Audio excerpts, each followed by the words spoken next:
পাঁচ নাম্বার হচ্ছে কদর তালাশ করুন। রমজানের সবচেয়ে দামি সময়।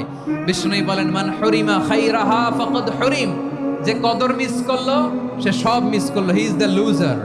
আচ্ছা বলেন, এই বরকতের মাসে আমরা কি লুজার হতে চাই না গেইনার হতে চাই? সবাই বলেনি, বলেন এই রমাদানে আমরা লুজার হব না গেইনার হব?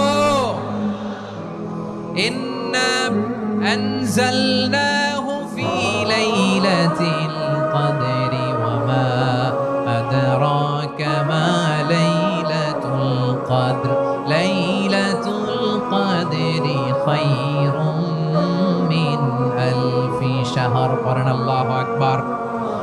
লাইলাতুল কদরি খায়রুম মিন আলফি শাহর, হাজার মাসের চেয়েও সেরা। 1000 মাসে হয় 83 বছর 4 মাস।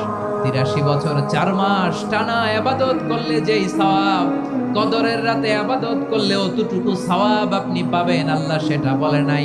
আল্লাহ বলে তার চাইতে বেশি সওয়াব দিয়ে আপনার আমলনামা ভরে দিবে কে?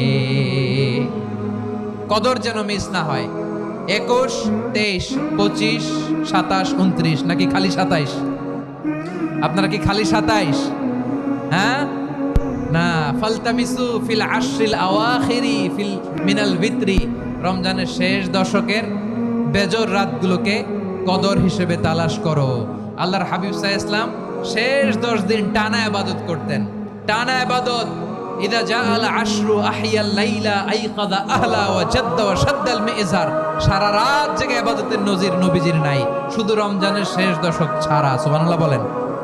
নিজেও ঘুমাতেন না, ফাতেমা রাদিয়াল্লাহু তাআলা আনহু, আলী রাদিয়াল্লাহু তাআলা আনহু কাউকে ঘুমাতে দিতেন না, সবাইকে জাগিয়ে তুলতেন। আমরা সারা রাত জেগে ইবাদত করব, রাজি আছেন তো? কদর যেন আমাদের মিস না হয়। আজকে থেকেই ক্যালেন্ডারে মার্ক করে রাখেন, সব কাজ পেছনে ফেলে, সব ব্যস্ততাকে পেছনে ফেলে ইবাদতের জন্য আমরা প্রস্তুত থাকবো কদরের রাতে। কোনোভাবে কদর যেন আমাদের মিস না হয়।